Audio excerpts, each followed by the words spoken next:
तो बच्चों हमारी आज की क्लास साइंस की है। साइंस में हम पढ़ रहे हैं दर्पणों के बारे में। आज दर्पणों के बारे में हमारा लास्ट टॉपिक है, ठीक है। लास्ट टॉपिक ये है हमारा कि दर्पणों की पहचान करना सीखेंगे और दर्पणों को उपयोग कहाँ कहाँ होते हैं वो सीखेंगे, ठीक है। तो दर्पणों की पहचान हम दो प्रकार से कर सकते हैं। कितने प्रकार से?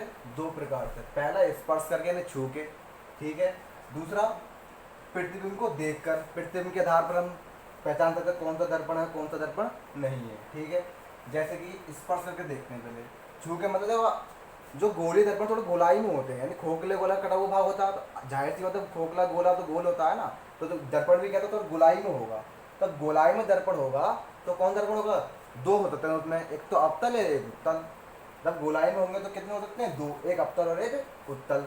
अब उत्तल क्या होता है अवतल होता है वो तो मैं समझा चुका हूँ वीडियो में पहले, ठीक है। दूसरा है हमारा समतल।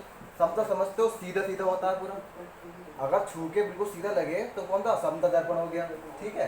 दूसरा चीज हमारे प्रतिबिंब देख, अगर किसी दर्पण से सामने प्रतिबिंब वस्तु के बराबर ही बिल्कुल प्रतिबिंब बनता है तो समतल दर्पण होता है। यदि किसी दर्पण में वस्तु के बराबर प्रतिबिंब और वस्तु की दूरी और लंबाई बराबर होती है तो समझ जाओ वो दर्पण कौन सा है? समतल दर्पण है। अब अवतल में क्या होता है?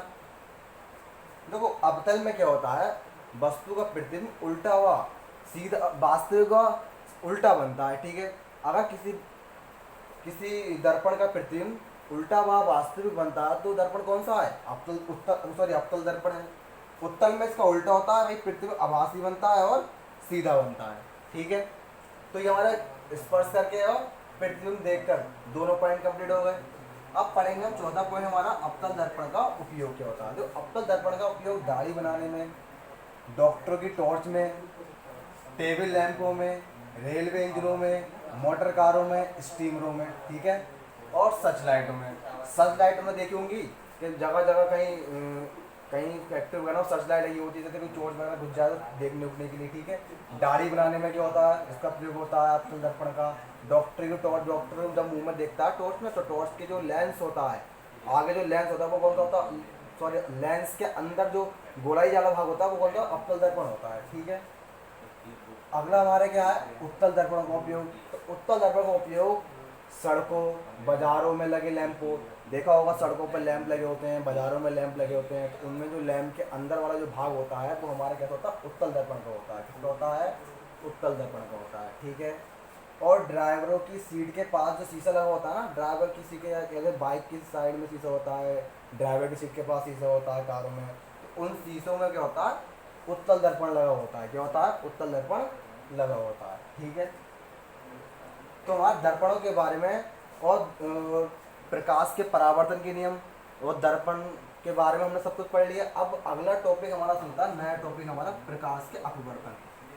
भाई परावर्तन तो हमने पढ़ लिया, रिफ्लेक्शन। अब हम पढ़ेंगे अपवर्तन, ठीक है। तो अपवर्तन क्या होता है देखो समझते हैं ध्यान से, कि प्रकाश किरण के एक माध्यम से दूसरे माध्यम में, अब दो माध्यम की बात कर रहा है वो, कि प्रकाश किरण एक माध्यम से दूसरे माध्यम में जाने पर अपने मार्ग से थोड़ी विचलित हो जाती है। विचलित होने को ही क्या कहते हैं? प्रकाश का अपवर्तन कहते हैं। दोबारा पढ़ रहा हूँ मैं। प्रकाश किरण के एक माध्यम से दूसरे माध्यम में जाने पर अपने मार्ग से विचलित होने को प्रकाश का अपवर्तन कहते हैं, ठीक है। अब ध्यान देते हैं होता क्या है। देखो दो माध्यम मान लो मैंने वाली एक तो वायु और एक कांच है। अब जो अपवर्तन जो लगता है वो कहाँ लगता है? जो दर्पणों में तो हमारा परावर्तन लगता है, जैसे लेंस हो गए, चश्मे हो गए, या कोई शीशा हो गया जिस पर कोई किसी तरह पॉलिश भी लगी हुई नहीं है, ठीक है। तो वो हमारे केवल कांच होते हैं, तो उनमें कौन सा नहीं लगता? अपवर्तन की नहीं होती। देखो हम जिस शीशे के आर पार देख लें, जैसे लेंस के हम आर पार देख लेते हैं, चश्मे से आर पार देखते हैं, वो हमारे क्या है? कांच है, ठीक है। तो कांच से क्या होता है? तो दो माध्यम लिए मैंने, एक तो लिए वायु, एक लिए कांच। देखो ये हमारे क्या शीशा लगा हुआ है, क्या लगा हुआ है? ये लाइन जो है ना, ये क्या है? एक कांच रखा हुआ है, कोई कांच रखा हुआ है। तो कांच के जो ऊपर वाली साइड है वो वायु है, और कांच के अंदर जो है वो, और कांच की तरफ साइड के दूसरी माध्यम क्या? कांच है। ये कांच की तल है, तो तल के ऊपर वायु होगा, वायु नीचे कांच होगा, ठीक है। जब कोई किरण वायु से जाती है होती है, पहले माध्यम में जाती है, तो दूसरे माध्यम में जाने पर क्या होता है? थोड़ी अपने मार्ग से विचलित हो जाती है। वो आज जाए सीधी इधर जाती है, पर वो इधर नहीं गई, कहाँ है? थोड़ी विचलित हो गई। तो इसी विचलन को हम क्या कहते हैं? अपवर्तन कहते हैं। क्या कहते हैं? अपवर्तन। अब देखो इसका उल्टा करते हैं, अगर कोई किरण कांच से वायु में जाए, जैसे हम आँख से देखते हैं ना, तो कांच से अगर वायु में जाती है तो क्या होता है, तो इसका बात होता विचलन है पर थोड़ा अलग विचलन होता है। क्या विचलन होता है? देखो जब ये वायु से कांच में जाए तो थोड़ा, ये अभिलंब दे रखा है, अभिलंब, ये एक अभिलंब पड़ा हुआ है, इस अभिलंब की ओर झुकती है। अगर वायु से कांच में किरण जाती है प्रकाश की, जैसे आपतित किरण गई और उसके बाद अपवर्तन के बाद आपतित किरण जाती है, तो ध्यान से देखो जरा, ये किरण गई और अभिलंब की ओर झुक गई, अभिलंब की ओर थोड़ी झुक गई, तो झुकने को या विचलन होना बात है कि होती है, उसी को हम कहते हैं अपवर्तन। ठीक है, और देखो जो जाती किरण है, जो जाने वाली किरण होती है वो आपतित किरण कहलाती है, और जाने के बाद अपवर्तन के पता तो सीधी चली जाती है, नीचे चली जाती है, विचलन हो जाता, तो वो जो किरण होती है वो होती है अपवर्तित किरण। कौन सी होती है? अपवर्तित किरण। ठीक है, ऐसे इसको उल्टा देखते हैं क्या रखा है, अगर कांच से वायु में किरण जाती है प्रकाश की तो क्या होता है, होता अपवर्तन ही है, पर थोड़ा डिफरेंस ये आ जाता है कि अभिलंब से दूर हट जाती है, अभिलंब से दूर हट जाती है अपवर्तन के पश्चात। यानी अपवर्तन के पश्चात क्या होता है, आपतित किरण गई, आपतन हुआ, तो अपवर्तित किरण जो होती है वो अभिलंब से दूर हट जाती है। अगर हम इसकी स्थिति चेंज कर दे तो इन दोनों की चेंज है, नहीं है, इसलिए। ठीक है, तो हमारा अपवर्तन तो ये हो गया, एक बार फिर बता रहा हूँ मैं, ये अभिलंब है, ये वायु, ये कांच है, यानी दो माध्यम दे रखे, एक वायु और एक कांच है। वायु से अगर प्रकाश की किरण जाती है कांच के अंदर तो क्या होता है, अभिलंब की ओर झुक जाती है।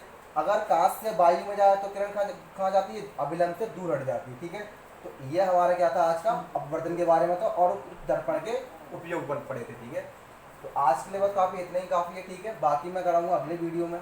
तो भी सबसे गुजारिश है भाई ध्यान से पढ़ो और सारे नोट्स बनाओ। कुछ लोग भाई नोट बना रहे हैं, कुछ लोग नोट नहीं बना रहे, ये क्या चक्कर है? लड़कियां नोट सही से बना रही हैं, एक दो लड़कियां, अक्सर मेरे पास 5-6 लड़कियों के फोटो वगैरह आते हैं, बाकी कोई फोटो डालते ही नहीं करके। भाई तुम क्या कर रहे हो यार, हम तुम पागल है क्या सब लोग? हम काम कर रहे हैं, तुम काम नहीं करते बिल्कुल भी, ये ऐसा नहीं चलेगा भाई। थोड़ा बहुत काम तुम भी मेहनत करो घर पे वो बैठ के। ठीक है, करना क्या, देखो मैं छोटी छोटी वीडियो बता, हद से 10 मिनट की 15 मिनट की वीडियो के अलावा कोई बड़ी वीडियो आई नहीं अभी तक। ठीक है, ये वीडियो थोड़ी कम ही होगी लगभग।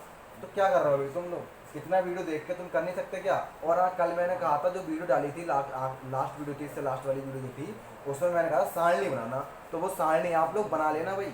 और उसके जो सारणी में जो है वो पढ़ के और समझना क्या कहना चाह रहा है, और जो समझ में आए वो उसे कॉल करके बोलना। कॉल कब तक करोगे, 4 से लेके 5 के बीच में कॉल कर सकते हो, बाकी कोई कॉल नहीं कर सकता है। ठीक है, व्हाट्सएप पे तुम मैसेज कर सकते हो, पूछ सकते हो मुझसे, लेकिन व्हाट्सएप पे देखो मैं समझा नहीं सकता, फ़ोन करोगे तो मैं समझा सकता हूँ सही से बोल के। ठीक है, तो आज के लिए इतना काफ़ी है। ठीक है, बाकी हम मिलेंगे अगले वीडियो में। ठीक है, तो धन्यवाद देखने के लिए।